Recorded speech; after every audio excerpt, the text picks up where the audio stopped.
13 years at Global Payments, 10 years as CEO, Goldman Sachs. Tell us, whenever you got this opportunity at Global Payments, what really attracted you to this opportunity? Well, thanks again, Larry, for having me. It's a pleasure to be here this morning with you. I'll date myself a little bit, as I kind of said in my opening remarks. So I'm embarrassed, but also proud to say that I first started working with Global Payments in 1995.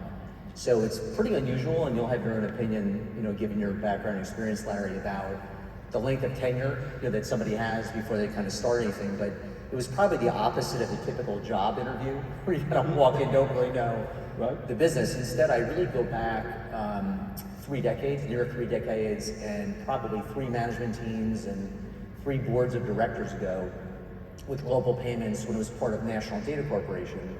And when I was with GS in the late 90s, I worked with Paul Garcia, and I remember meeting him probably the first week or 2 when he started the job in 1999, when it was still a subsidiary of National Data Corporation with Bob Yellowlees.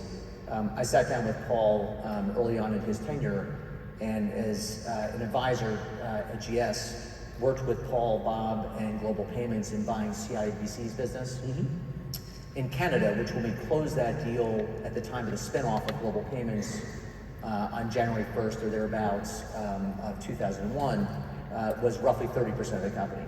Canada was, and CIBC in particular was. So really what attracted me to Global was a few things. Number one, the length of tenure and visibility I had into the company. The second thing is I'm a huge fan of Atlanta. So in moving my family, and I think you said this, our kids at the time were going into 9th grade, 6th grade, and 2nd grade.